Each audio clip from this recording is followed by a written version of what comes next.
Hello, everybody, and welcome to the spring edition of the Changemakers live webcast series brought to you by the College of Liberal Arts and the OSU Alumni Association.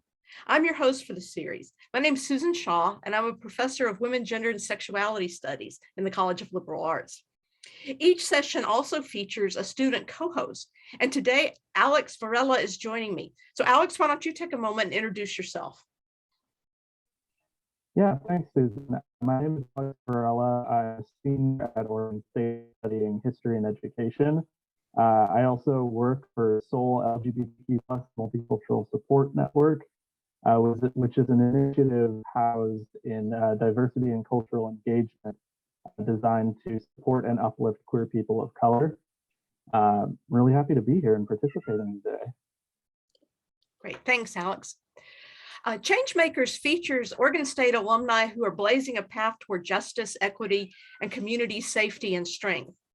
We've been amazed by the contributions our previous guests have made to benefit their communities, and we're looking forward to sharing the stories of our latest Changemakers. Before we begin, I want to encourage folks to ask questions in the Zoom Q&A function, and then we'll do our best to answer them all before our time's up. Today kicks off our spring event with Brett Bigham, a 1991 Oregon State grad who was awarded the 2014 Oregon Teacher of the Year Award, which made him the first special education teacher to win the honor. Of course, that should have been one of the most exciting years of his career, but a short time later, he was fired for using his platform to talk openly about being gay and speaking up for LGBTQ+ students. Since then, his tough fight against the district eventually contributed to a meaningful win for change, as his case was included in an amicus brief reviewed by the U.S. Supreme Court, influencing the June 2020 ruling that now protects LGBTQ people nationwide from workplace discrimination. I'm honored to introduce Brett to you today, and I'm excited to learn more about his story, as I'm sure you are. So Brett, thank you for being with us, and we'll just jump in with some questions then. So we will get to what happened to you in your school district in just a minute. But first, tell us your coming out journey. I mean, were you always out? Were you out as a student at OSU? When did you first come out to yourself and to others? Well, I'm one of those people that kind of had a pretty good idea of who I was when I was very young.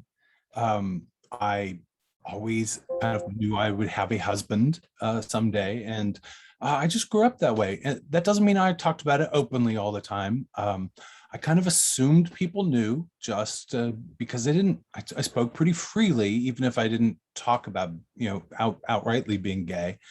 But I came out to some close friends when I was in high school. And by the time I got to Oregon State, I was pretty out.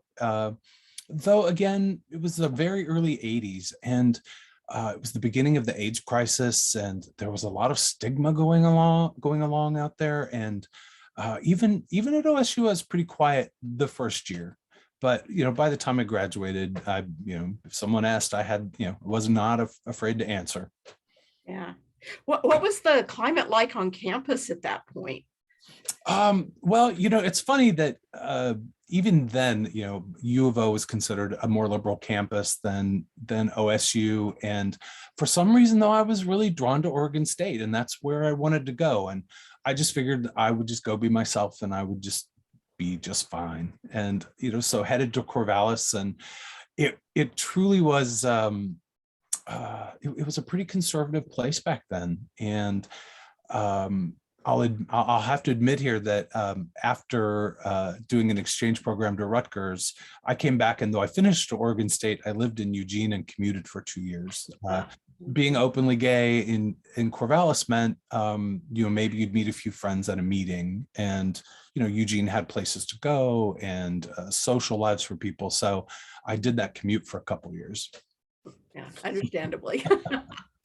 I had a lot of friends from OSU who would come visit me on the weekends so that they too could have that same social life. So there were a lot of people sleeping on my floor at times, or on my sofa, but it was nice. It gave a really close knit group of very accepting friends that I've kept through all of these years. My college friends are still my best buddies. Nice. Yeah. seems like the more things change, the more they stay the same around here.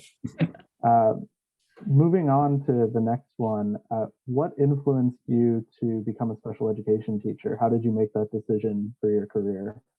Well, I was not ever thinking going into education. My first round of college, I was a journalist and competed in speech for Oregon State. And I was working on being a speechwriter and a journalist. So that's where my real interest lied at that time.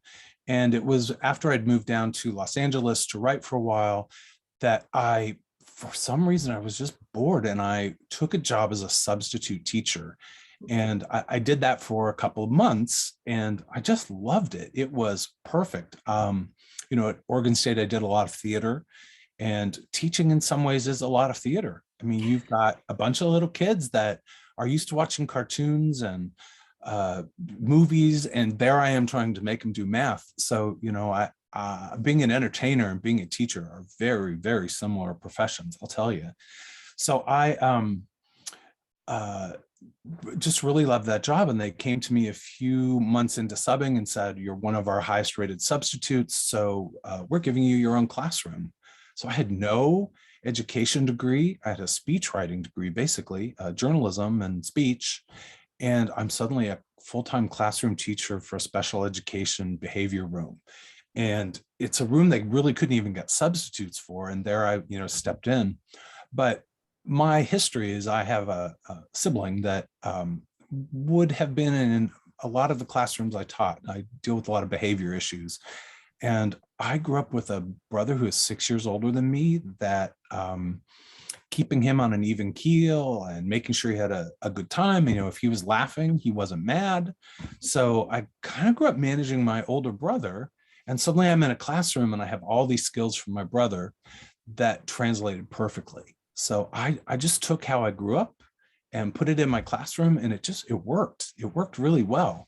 So I finished up that year teaching, and then I went back to school and got my master's degree as a special education teacher. That's my path. So then you were the 2014 Oregon Teacher of the Year and the 2015 Oregon Education Association Teacher of the Year. And as I mentioned earlier, the first special education teacher to be Teacher of the Year. So what were the kind of things that you were doing in the classroom that led to these recognitions? All right. Well, I can tell you first off, I had an amazing staff that I worked with. So I started working for a Multnomah Education School District, which is a county level special education platform. So like in the city of Portland, all of the districts may only have a few kids that have like more severe special needs or multiple special needs. And they didn't have enough to populate their own classroom. It would be very expensive. So the county system puts together a classroom and each district gets some slots so that they have experts in the area of these kids with more severe special needs who need a different kind of support. So the county puts that together. So that's where I was teaching. And I had 5 paraprofessionals that worked with me. 3 of them were the longest serving employees of the county level special education system. So I went from graduate school to basically graduate school. I had these 3 people, between them, they had almost 100 years of experience, and they had met everybody in the course of their time in that position. So I had them to draw from. I could ask them, hey, we're going to try this thing. What have you ever seen like it? And they would have years and years of experience to share with me. So when I was named Teacher of the Year, I actually asked the governor if it was possible for that year for it to be Classroom of the Year so that they would get some of the thank you and the congratulations. It didn't work out that way. It was like, no, we don't change these things. But it was a group effort, and I'm just the one who I got my name on the bottom of the award. That's it right there behind me, right there. But really, it was this group effort, and it was just I got to bring all of their expertise into my own career, and now they've all retired, and I'm still referencing all of their work and their information and their advice that they gave me over the years. So that's what I was doing. Do you still hear from some of your former students or the families of your students? Oh, it's funny because I do stay in touch. Now, of course, some of the ones from my earliest years, I didn't, because I was working as a substitute. So I wasn't in the room usually for the whole year. I worked for Portland, but I would usually be in 2 or 3 different classrooms over the course of the year. I was stabilizing rooms that weren't going well. And then when everything was kind of, it's nice and even, they would move me on to the next room that needed some help. And because of that, I didn't quite see the kids as long as I would have.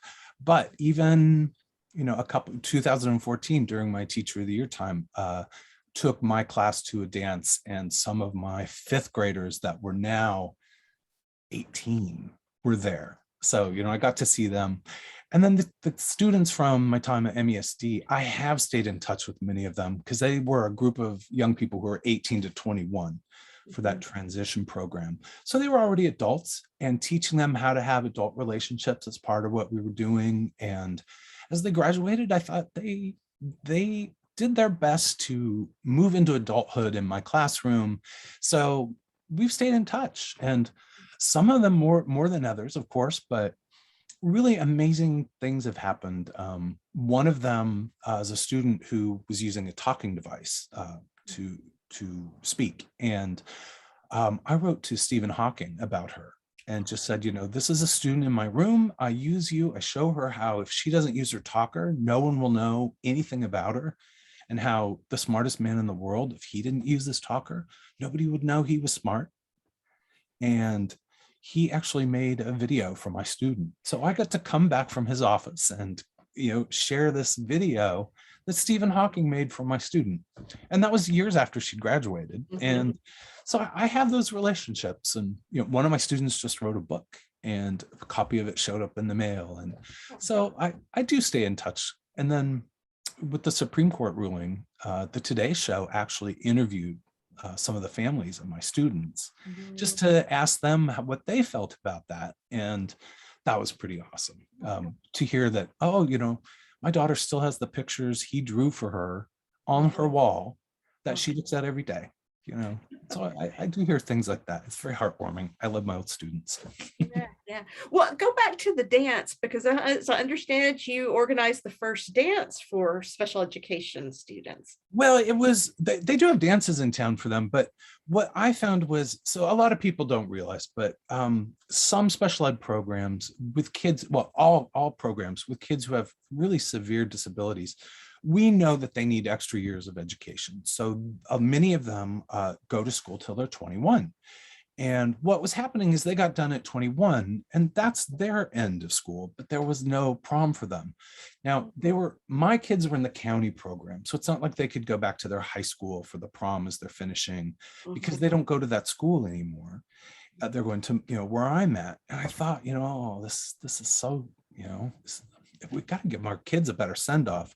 So the first year, it was just my class and a couple, other classrooms from our own school who weren't that, the high school classes, they joined us, and, we had a little dance. But some of the other programs, in just the regular school districts, David Douglas and Portland, they heard that we'd had this dance. And so it kind of grew. People over the next year were like, oh, I sure wish I'd known. We would have loved to have come. So we sent some invitations, and every year it grew and grew to the last year when just as I got fired, there were over 300 people who came, and they were coming from Rainier and Salem, because all of these kids that were 21 had nowhere to go for a prom until they heard about ours. And I'm a big on sharing. My awards come to me because I shared a lot of stuff that I made, and the prom was one of those things that we shared, and the news got interested. So the Oregonian came to one of the proms before I was Teacher of the Year, and they did a front page living section photo expose of the girls and the boys at our prom. So you saw a beautifully dressed girl in her beautiful prom dress with a talking device right in front of her in her wheelchair, and it just was not what you usually see. And I might choke up when I say this, can already feel it. You know, a lot of my families don't get to see their kids celebrated. Mhm, mhm. I'm a softie, by the way. And so they don't see their kids celebrated. And here's this chance to see their kids on the cover of the Oregonian in a beautiful portrait. You can Google them and find them online. But then, you know, the news got interested, and the next year NPR showed up. So they're running that story nationwide. And it was just that chance to take what we're doing in my classroom and say, we think this is best practice. Why don't you have a look at this? And, you know, I got a lot of messages. Oh my gosh, we're going to be doing the same thing. Lots more people, you know, coming in the future after that. So it just was a chance to say, the kids with severe special needs that have maybe multiple special needs. I had students who were blind and autistic. So, you know, two completely separate things that have to be taught completely differently. But, you know, these kids that were in my room, they deserve that same everything that all the other kids were getting. So we just showed a way to do that. And, you know, people started picking it up. It's a nice way to influence other districts and other cities. And here you are at the height of all this wonderful stuff, and the district fired you. So tell us about that. What happened? Well, so Teacher of the Year is a very funny thing because it is not an elected position. It's not a state position. You're just someone in your profession who's been rewarded with something. And usually you're just representing. I mean, I was representing a whole bunch of special ed teachers. I was the 56th Oregon Teacher of the Year and the very first one who worked in a special ed classroom or as a special ed teacher, excuse me. And, you know, it was just that way of, you know, celebrating, you know, the whole profession. And for my families, it was a celebration of their kids. And they'd never had that kind of spokesperson before or someone out there. And I already forgot what the question was. So tell us how you ended up getting fired at the Oh, Teacher yes. of the Year Okay. recognition. So that, of course. So how easily I forget. So I gave one of my first speeches, and mind you, I between January and September of my year as Teacher of the Year, I did 179 events. So you have your regular job. I was still teaching, but suddenly I had this other life going on in the afternoons and the evenings and the weekends, and you know, sometimes 2 or 3 places on a Saturday, and it was a lot. But my supervisor was sent to see one of my first speeches, or my very first speech as Teacher of the Year. And in my speech, I thanked my husband for supporting me. And at that point, it was domestic partner. Right. We weren't there yet. And my supervisor, I had been told by the superintendent she was going to come watch the speech and then was going to give me a critique afterwards. And I said, oh, great, good. I can use that, because though I felt confident writing a good speech, I was being thrown out into this arena where I was going to be asked questions about my partnership. And in fact, I had been contacted because that year there was going to be gay marriage on the ballot in Oregon. I was contacted within 2 or 3 days of being named Teacher of the Year and told, we're sending a postcard to every registered voter in the state that says our Teacher of the Year can't marry his long-term partner. So I was just thrown right into it. And they didn't end up sending that, by the way, because the law changed. But I gave my speech, and at the end of it, people had a few questions from me. And while I'm talking, my supervisor stands up in the audience with just looking furious and kind of stormed out of the room.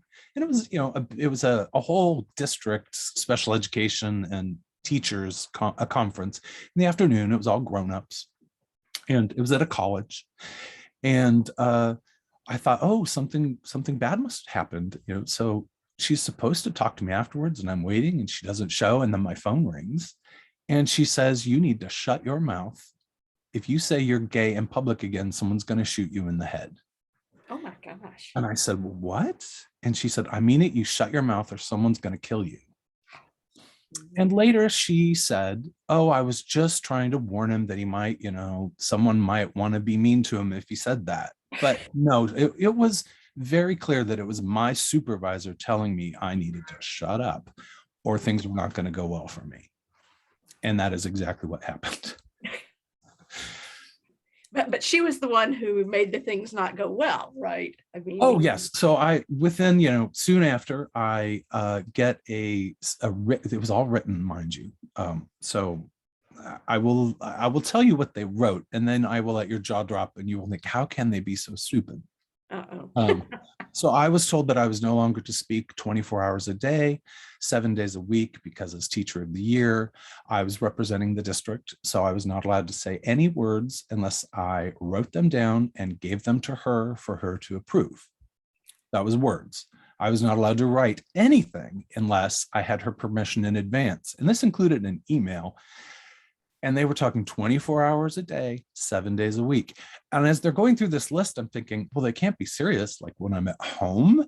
The third one was I was no longer allowed to speak to any people 24 hours a day, 7 days a week, unless they approved of the person. And the final one was that I would bring all of my written mail from home for her to open and read. What? That's where your jaw drops. And Yeah, that was my it's response. dropping. I could not believe it. And I thought, well, how can they even do this or think they can do this?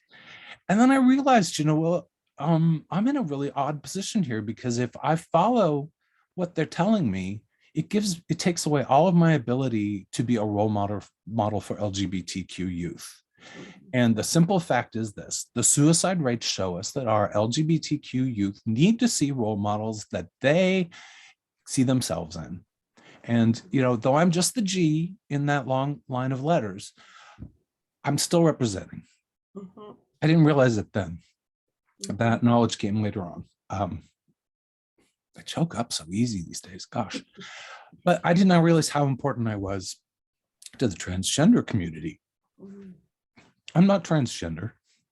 It's not the path that I've had to go on, though I have seen people in my life on that path and have loved and respected them, and was very 100% sure I was not the spokesperson for the L's and the T's and the Q's and everybody else. I was only representing myself and some gay men, but not everybody. But I did realize later on that it didn't matter.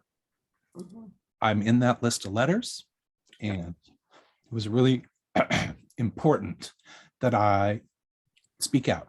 And I will share, I'm choking up here because I'm about to tell you the deep reason why. And that is my best friend when I was 16 came out to me and went home and killed himself that weekend. Oh gosh. So I grew up knowing that there are some people who are so frightened of how people are going to treat them that they would rather die than have to deal with that. And being an openly gay teacher of the year is like sending a lifeline to kids like that. Look up here. I'm a teacher, I'm gay, I have a husband, I've been honored, and it was incredibly important that I be out during this experience. And my district had a very different idea, that I would not be out and that I would not be an example. And if I was an example, it was going to be on how I should have shut up when they went after me. They were going to make an example out of me for being openly gay. Mhm. And, at that point I decided, well, I can make an example out of you too. And they did become the example of basically the absolute worst possible behavior in the Supreme Court of the United States. This is the worst thing that can happen to a gay teacher presented at the Supreme Court. And that's the example that ended up being made, which is a pretty good example. But and I, just to be fair, I want to throw out here that this school district, after I was done with my fight, they were horrible to me, and they did some really terrible things. They were very dishonest, and it's mind-boggling how they defended that teacher, my supervisor's actions. I think what they did was realize what she's done is so blatant, it's written down. They knew that they were going to lose, and they decided to try to destroy me so that I would not be credible. That's what they tried to do. And that's the real shame. But they're all gone. Everybody in the chain of command from that school district is gone. And while all this was going on, I mean, while it was in the headlines, because they fired me once and tried several more times, and every time they tried, it was in the news. And that was during elections for the school board. And the city of Portland wiped out the school board. They got rid of everyone pretty much they could. And one of them who was so distraught when it was all done, she stepped down. She wasn't up for election, but she got out of there. So even the board did a complete changeover, and they have worked very hard to not be what they used to be. So I do want to give credit to them, because the people that are there now deserve nothing but thank you for moving this district forward. So to be fair. And Alex, that might be a good place to go ahead and jump in with your next question. Yeah, so before I ask you this, I want to take a second to say, as a queer student who was going through my freshman year of college, the first time I went to get a bachelor's degree in 2015, following your story very closely was something that meant quite a lot to me, and your experience encouraged me to pursue education as my career. So when you speak about representing the queer community as a whole, I want you to know that has very really impacted me in some genuine ways. Well, before you go into the question, then thank you very much. Now I'm all teared up again. Gosh, I'm gonna be like, he's nice, but he's such a baby. I really appreciate that very much, because they were choices. You know, I made a choice that I was going to do the fight. I was told I would never teach again. I would be blacklisted. Even if everything I said was true, I would be blacklisted. And I did go a long time without an interview, you know, afterwards. So I made some choices for young people. And I kind of tried to take myself out of it and just said, well, what would I have needed if I was the person seeing this? And the answer was, I would need to see my role model survive and stay a role model. So, gosh, you really did choke me up, but thank you very much. I will remember that for a long time. Of course. Now, to answer your question without crying. Yeah, no, with that being said, sort of related to that, what advice, personal or professional, do you have for educators who were told or are being told, like you were, that supporting historically marginalized student populations holds no value to the district? Oh my gosh. So that is what I was told. It was part of that rule. I could not speak to any person that they didn't approve of. And I had to do an application every time I was supposed to go do these events. And one of them was to go to Grant High School to speak to the LGBTQ youth group there. And we were planning on speaking about teen suicide prevention. And when I did the request, then this was the first time, you know, the first thing I think I had to apply to ask for. And I got the response back, you cannot meet with these students, see reason, whatever. And that reason was that speaking to them had no value to the district. And that's pretty much quoting their rule of why I wasn't allowed to go. And that made me mad. And I at that point I'd tried to resign, and the district would not let me resign. And I was stuck. And so at that point, I was furious. I was absolutely furious that they would say such a thing about anybody, any youth. I don't care who, you know, period. Because the youth, that's all that matters to a school district, period. And that crossed the line for me. So it was within weeks that I had all the state and federal complaints filed. There were a few more things that happened in between that and the next, but that was just so unacceptable. And here's the sick thing, that we're this many years past that, and a Supreme Court case that ruled that that's like the best or the worst example of district behavior. And we have a state passing a don't say gay rule, where you have children who've just, you know, basically been erased. And, you know, that's not how it works. You know, gay people don't go away because you're not going to say their name anymore. You know, we're just going to say it ourselves and say it a lot louder, most likely. And, you know, I I find myself suddenly needing to get back into the fight again. I've stepped back in the past couple years. I started getting a lot of threats that were scary enough that I'll share it with you. I haven't talked about this publicly much, but we were advised by the FBI to not be in our house during Joe Biden's inauguration. And they had a police car outside my mother's house during the inauguration because we'd had so many threats. So I did step back just a little bit to, have a chance to, I don't know, not be so scared.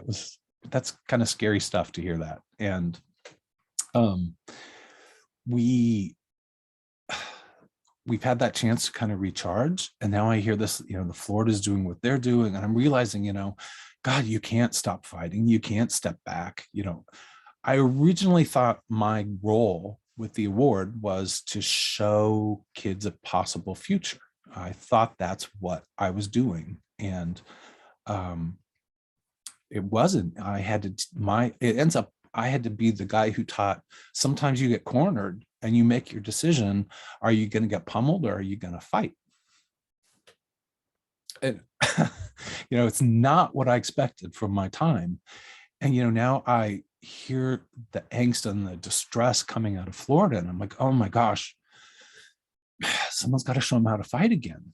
Someone's got to get in there and fight a little bit. And, I do hope I cross around, Governor DeSantis's path someday, because I'm going to give that man an earful about treating people poorly. And I don't know. So my advice is, that you simply must find those times when you have to stand on your feet, and other times, it's okay to be quiet. It's okay to not be putting your sexuality out there on a shelf for everybody to see, because, that's not what it should be. However, I also give that advice that if you're a teacher and there's nobody openly gay that kid's going to meet until they get to college, they're going to go a long time without meeting somebody that could be them, that could be their life. My husband and I got to ride in the Rose Festival Parade. I was under those orders. If I said I was gay in public, I would be fired. And my husband and I rode in the Rose Festival Parade. We didn't tell the district. We just went and did it. And riding in that car through Portland, they said, it was like up to 500,000 people lining the streets, and another 300,000 or 400,000 people in Portland watching it live on TV, or in Oregon. And that was the chance just for my husband to sit there and wave and just be a possible future. I could someday have a husband. I could someday ride on a car. I could be a teacher. I could be celebrated. And, when I was fired, I went home devastated, but within, I think, it was just that afternoon, I get a phone call from a coworker who said, you need to Google your name, spell it wrong with an N, because everybody does, and the word Nigeria. I was like, what? And she says, just do it, because she knew I was heartbroken. And I Google it, and up comes this article running in the Nigeria Post showing the pictures from the Rose Festival Parade of my husband and I. And in Nigeria at the time, they were killing gay people. In Africa, they're killing gay people. And for that day in the news, someone could open it up and see me, who looks like this, and my very cute husband, at least, and we're all waving and we're being celebrated. And it wasn't just that we were a gay couple. It was also the car. It was a convertible with the flowers all over it. And the crowd behind us, you could see the parade route behind us. And they could see gay people being celebrated. And then right below that, they had a picture, and they said it was our wedding, and it wasn't. It would have been a very fancy wedding, but we were actually in the Capitol building in Washington.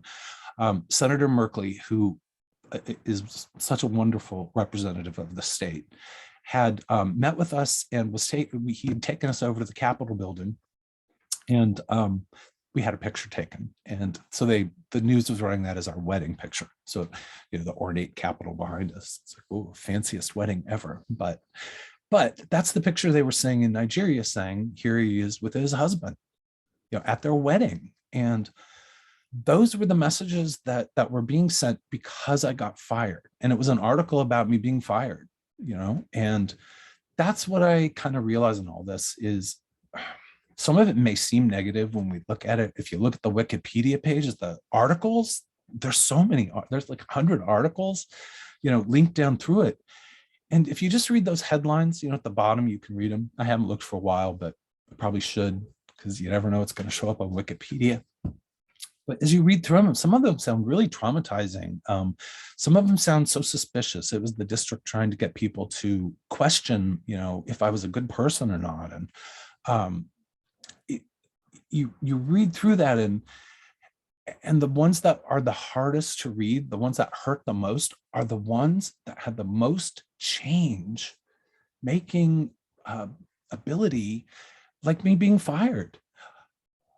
I was kind of humiliated at first to see that in the news. And then I realized, well, no, because there's an article running in Singapore where they're not having, the best civil rights rule, civil rights treatment of people going on. And so these articles were popping up. Russian radio carried it. And, Mike and I couldn't go to Russia 2 years ago because I've been such an outspoken advocate for LGBTQ people. We were advised not to go because it wouldn't be safe for me. And, with my husband there, that scares me more. So we didn't go, because if it was just me, I probably would have. But because I went to Bangladesh to do some work there for special ed. And, I was under armed guard the whole time. It was kind of terrifying, but I couldn't put Mike through that. But every time something bad happened to me, the ripple effect was that so many people heard about my fight, and so many people saw that you could stand up and survive, that it all became worthwhile. And it almost got to the point, it's like they were trying to fire me the second time. And I was like, well, the first time got international news all around the world. If you try again, it's going to happen again. And just more people will see that I'm fighting. And when they tried the third time, I was like, I'm getting really good at beating this. It was my union. My union was very good at beating them, but I stood my ground. And, I just eventually got to the point, I'm like, well, I'll just let them keep shooting themselves in their foot, because it's helping other people. It's showing them that I was teacher of the year. And some people never read, much more than that. So they just knew, LGBTQ youth that saw me, they knew there's the possibility of where I could go with my life. And the more people who saw it, the better. And so I just learned to put up with it, because I felt like every wound they inflicted was really a change agent of sorts. It just made it bigger. And it's a strange way to live your life, being a duck in a shooting zone, kind of, but it was so worth it. Everything was worth it. Every bad moment had such good come from it that I can't even complain. I got fired, but, yeah. I also, I got an honorary PhD for standing up and fighting from PSU, not OSU, just PSU. Sorry, but who knows? But everything just was like putting a microscope on what was going on. And because I was a speechwriter, because I was a journalist, I knew I needed proof. I knew how to write things. I used my OSU education very well in this, because I was doing NPR interviews during the middle of it, where my lawyer was saying, I never allow my clients to do interviews, but they were sending me with, just keep talking your truth, Brett. And that's what I did. And here I am. And here I am with you. And people will see this and they will think I can stand up. And there you are, Alex. And you knew you could stand up because you saw someone do it. Lots of people do it. I'm just one of many, but I'm the one you saw.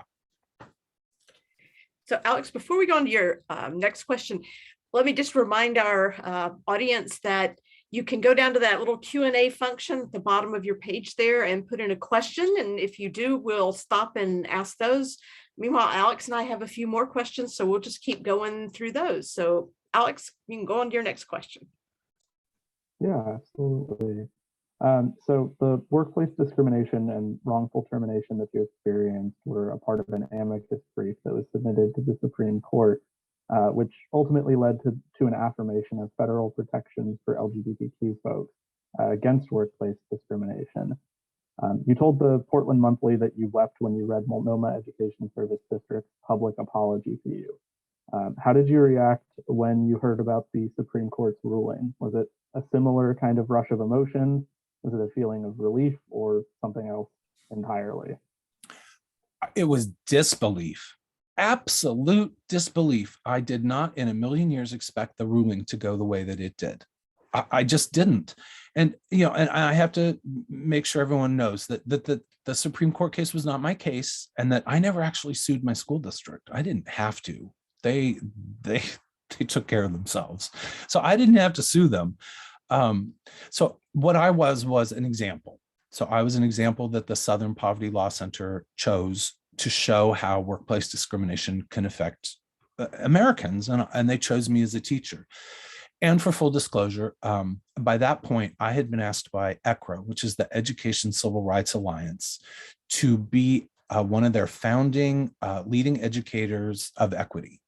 And so what we do through them and what they are, ECRA is a hub for social groups here in the United States that are working on social justice for all the different reasons.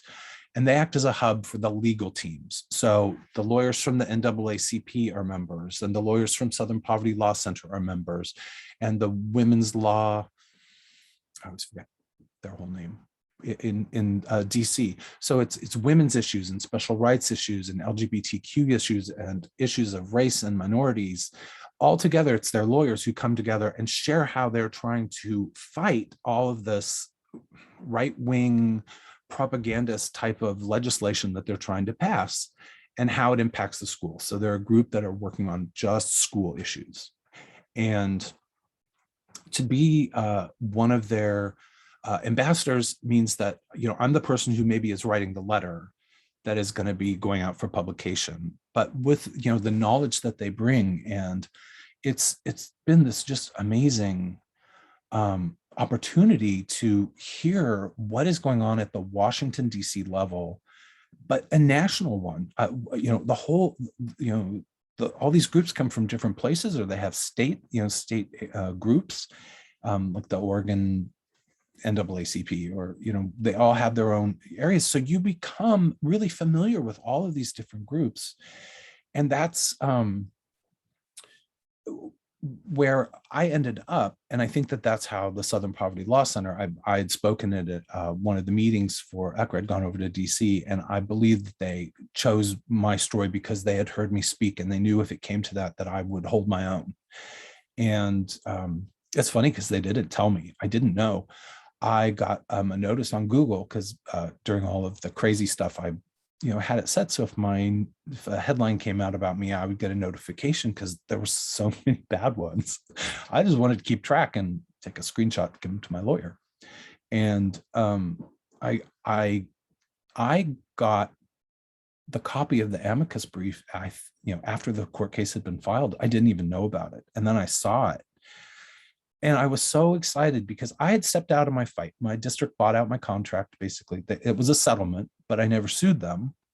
So I'm not sure how it can be a settlement if I didn't sue them. They basically were not going to let me back in my classroom. They were going to continue to try to fire me for round 4 or 5. But while they were going public saying, we're firing him because of all these reasons, they were contacting my lawyer and offering money. I never asked for money. I told my lawyer explicitly, do not discuss money. I don't want their money. I didn't want their money. I wanted to go back to my classroom, and I wanted those people to leave me alone. But it wasn't going to happen. They just were not going to let me back in the room, even though they were paying me to sit at home, which I didn't. I went to a lot of LGBTQ youth meetings. I went anywhere anyone asked me. I was like, well, I'm getting my paycheck, so I'm just going to continue to do what I'm doing, which is supporting students. And it was special needs kids, and it was LGBTQ youth. And there you go. I'm just going to spend my time supporting all the kids that I care about, and they're going to pay me. And then they basically bought out my contract. It was funny because they offered $16,000. My lawyer said, they've offered $16,000 if you'll just quit. And I said, I don't want their money. Don't talk to them about money. And I'm like, $16,000? What is that? And my lawyer called me back later that day, and he said, they've upped it to $64,000. And I said, I told you not to discuss money. And he said, I've been a lawyer for a while and I've never had this happen where they're just calling and upping it. I've not even talked to them. And then he called me like the next day and said, well, my full contract would have been like $144,000 for the years I was contracted to work. And they're like, they're offering that. And at that point, they had got rid of the people who had done the things to me. The school board had been voted out. I had promises that HR would be removed or would be leaving, which did happen. And there was no reason that the fight was done. I couldn't get bad in my classroom, and I didn't want to sue them. So those were my only options. I could sue them, or I could just take what they were offering and go find it, try to find a new job. And that's what I ended up doing. So just seeing it as an amicus brief was just like, oh my gosh, because I had stuck that fight out because I wanted to make legal precedents. I wanted to show that this wasn't okay. But you go into federal court, you have to have 12 jurors that say yes. And my lawyer was like, it just is one person and you lose your case. One person. It's why we haven't, Trump may never go to court, because it just means one person on the jury has to be a fan or someone who dislikes you, in my case. And so it wasn't the right fight. It wasn't going to be a winning fight, probably. Although I actually question that now, because I'm like, it was all in writing. If I'd just gone for the mail thing, but who knows? But it ended up being the example which supported the case that did make the change. And I'm okay with that. I just wanted the change, and I was exhausted. So I'm glad that somebody else was able to pick up the ball. And it has made me realize that is what this whole march for civil justice and social justice and equality is. You get handed the ball and you run. And when you can't run anymore, you pass it off to the next person who's ready to run. And we just keep passing it along. And, I think of, Representative John Lewis, who has a great spot in my heart. The man wrote me a letter and told me keep it up. So, you get these things in your life where so many people are standing on your side. The White House, before I got fired, I got a call from the chief of the communications office in the White House saying, the president is upset about what's happening to you. Will you please tell me what's going on? And we spent an hour on the phone. And, the next thing I hear, there may be letters coming from the Department of Ed to my district saying, lay off of him. It was never approved, but I was told that it happened. So, people came to support me in all this. And so the change at the Supreme Court was nice. The winning at the Supreme Court was better. Being able to be part of it, it does feel really good, because it felt like my fight was very worthwhile, though I felt that already. I knew that from talking to high school students saying, I felt like what you did for me. So I knew I won long before I won. But I hope that answered your question. It was a very long answer. Yeah, no, absolutely. So you rightfully receive a lot of praise for your LGBTQ advocacy, but you've also authored travel guidebooks for autistic people, and you've written documents discussing strategies and struggles for autistic people traveling by plane. As both an autistic and queer student at Oregon State, currently completing my degree in education to teach social studies and ESOL, I'm curious to know how you think autistic people can best advocate for ourselves in the educational field. What strategies do you think autistic people can employ in navigating educational administration to preserve our dignity and our autonomy? Oh boy, that's a minefield of a question in many ways, because I'm a teacher and I work with a lot of people who are autistic, and in my program I mostly work with kids who are violent. So my answers are going to be not the answers for most people. I work with a very, very, if this are autistic people with the most needs, I'm right up here at the very tippy top. So saying that, many of my students can't speak or don't speak yet, or haven't found the way they're going to communicate yet. And that's part of what I do is trying to try all of these different methods of communication to find one that's going to click.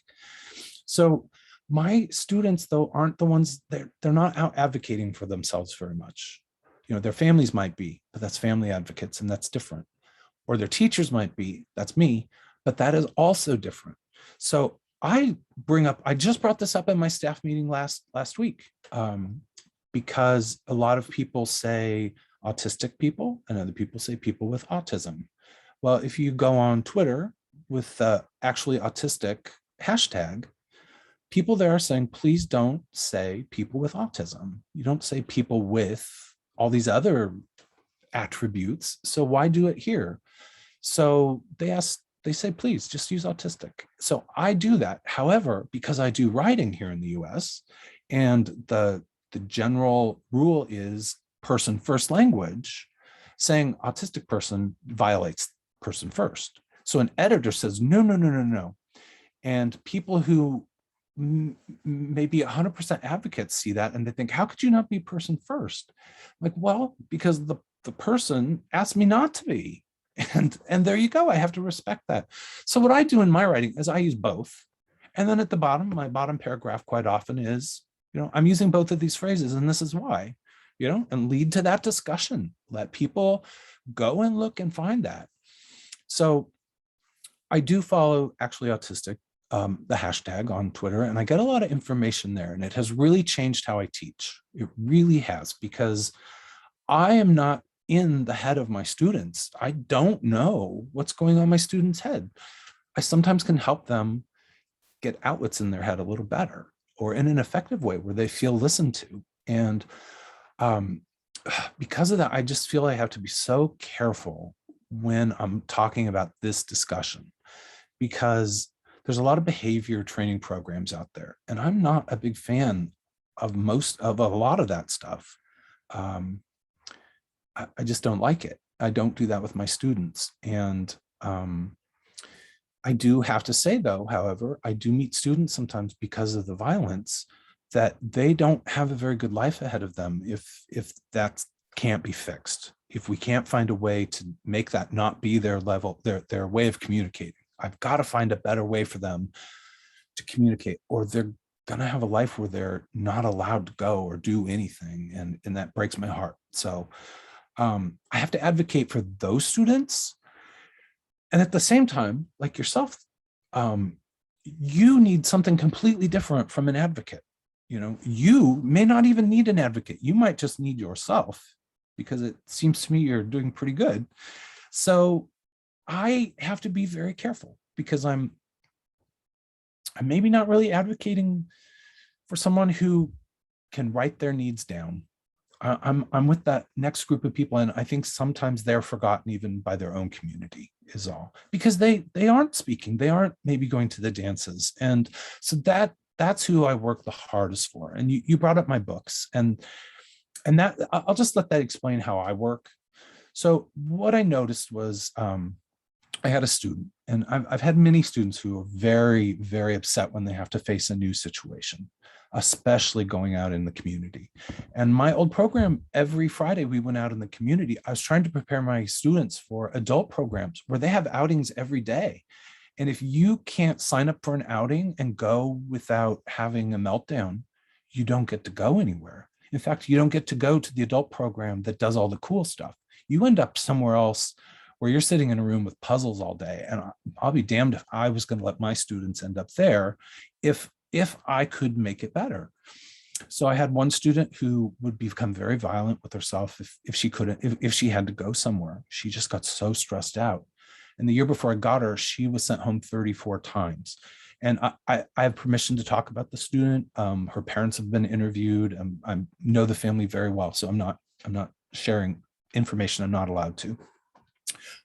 I realized with the student couldn't have a life like that, where every time she had to leave the classroom or her house, that she was going to hurt herself, and I mean really hurt themselves. So I started making books, and that went, if we were going to go ride the tram here in Portland, I would go the weekend before. My poor husband, he's very shy, but there I am with my camera making him be in all these pictures. That I'd lie, like, let's go have brunch. And then like, hey, while we're down here, can we go over the tram? Go up the tram. So I take pictures of every step of the trip. Here's what it looks like when you get off the bus. Here's the line you stand in to buy your ticket. This is the machine. That's the button you push. This is who you give the ticket to. It's just step by step how to ride the tram. And gave it to my student, and we studied it and we studied it every day. We read it. Friday the field trip comes along, and that kid who had 34 times the year before I got her been sent home because of the violence went and rode the tram as if it was like going to her bedroom. And it was like, oh, the key, we found a key. And so I started making these books every single week for every single outing. I made about 12 of them for her. And at the last couple months, she didn't need them anymore. She had gone on enough trips that she was like, I can do this. Oh, I can go somewhere new. And so I had her 3 years. So 34 times she went home the year before I got her. She went home 3 times with me, and we went out every week, and she went to jobs several days a week. She has a job now, by the way, and she has a great life, and her family travels a lot. But so I had these books for her. I knew that they worked really well. They worked well for some of my other students. So I put them online for other teachers in Portland to use. And then I realized families, because if you're a 40-year-old person who's autistic and you're really stressed out going out in public, well, there's no one going to help you. Either your family can take you, or your group home can take you, or you don't get to go. And I realized these books are perfect for those people too, that I can help all these different people. That ends up also, they're great field trip guides for like a kindergarten, first, second, third grade class. So I hear from these teachers. And I did 12 books here in Portland, put them up, and then I got named Teacher of the Year, prom, and these books. Those were kind of the reasons. And I got sent to Washington, D.C. as part of, Teacher of the Year. You get honored at the White House. So I'm going to the White House. And well, I'm in DC and I got this afternoon off. I'm going to go to one of the Smithsonian museums. I'll make a book. So I just made a book. Well, then I got the Union Award and other, back and forth to DC several times. Every time I just went ahead and made another book. There's more books for DC now than there are for Portland. And then the NEA made me a global fellow. And through that program, they sent me to Peru and they sent me to South Africa, where I just continued to make books. Well, now we're looking, my first books I made in 2012. So it's been 10 years. There's 176 of them now. They're in 40 countries. I have people stepping up to translate. So they're in 6 languages, which it's amazing to me. And, I made a book on how to go visit the Parthenon because Mike and I were there for vacation, and a teacher in Greece translated it into Greek. So now it's a tool. When I made it, it's a kind of an example. Hey, you could do this. Here's one in English, best I can do. But now suddenly it becomes a tool for everybody in Greece to go visit the Parthenon. And that's the center of their society. So there's this book now that says, here's where you buy your ticket. This is where you walk up the stairs, just step by step by step. Focusing on things like, if you're feeling anxious, there's a place to sit down over here where it's nice and quiet. I just share those. Here's the bathroom, so you don't have to panic, that stuff. And then a doctor in Germany saw it, and then I get a copy of it in German. He's translated the text in German. So now, a German tourist, a family could go there and have this resource. And we went to Italy, and I did a bunch of books, and an Italian mom with an autistic child translated half of them into Italian for me. And suddenly, my little bit of a project in my own classroom, becomes something that's applicable to so many people. And so that is my advice to you, by the way. It's just that you will have this expertise about what you need, what a kid like you would have needed. And what you do is you'll make supports for those students. All I'm saying is when you do that, and that's what every teacher does every day, share it. There's another teacher with a kid like your kid, and they don't know how to make that thing maybe, or they haven't thought to make that thing, and you're going to hand them a tool. And that's what my work is. My whole, I had a column with Teaching Channel for a while before they went they got bought out by for-profit firms. So I don't write for them anymore, but every blog I did, I attached downloads. Hey, I'm not just going to tell you about this thing you can do in your room. I'm going to make what you need. I'm going to attach it here. So I knew how to make it. I knew what the situation needed from me as a teacher. So I went ahead and made it, but I did it instead of a pen in my classroom, I did it in a quality I could share. And that becomes this influence in other classrooms around the world at this point. I mean, it's amazing the opportunities that we have to share. I have a teacher pay teacher account, which is mostly free items. And the last time I looked, I'd given away about 80,000 pieces of curriculum. And, my husband speaks Spanish, so he translates some of it to Spanish. Some things I do so the work doesn't actually need language. There's a bunch of different stuff. And that's just this way I've taken my niche for teaching and I've made it into a support. My classroom is a support to all of these teachers I've never met and their kids. And it's so fun when I get like a message back from someone, we did this in my class and we had the best time. It's just like, there's like 20 kids I never met who had a big smile on their face today just because I shared something my kids liked that I made. So share. That's my biggest message. Yeah, thanks so much for that, Brett. We're running out of time, and so I wanted to thank you for that and for the work that you're doing, and you're doing OSU so proud. And so good. That's just wonderful, all these different things that you've done. So thank you so much. And then Alex, I wanted to thank you for being my student co-host and the wonderful questions that you wrote that evoke such amazing answers. And I want to thank the audience for being with us today. And I'm sure there'll be a lot of people come and watch the recording of this on the Alumni Association website when it goes up in a few days. But I do want to make sure everybody's aware that our next Changemakers conversation will be in April with Rebecca Arce, who is a 2014 Oregon State alumna who serves as an inclusion and equity specialist at the Higher Education Coordinating Commission. And you can register for that and other events at fororegonstate.org/events.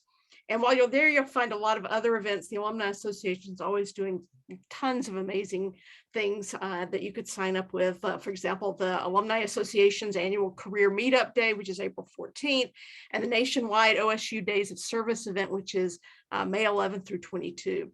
So thank you all. We'll get the firm date for Rebecca's conversation out soon. I will also get the May information to you. But again, Brett, Alex, thank you so much. And hopefully I'll see everybody in April for our next Changemakers event. So take care, everybody. Bye-bye.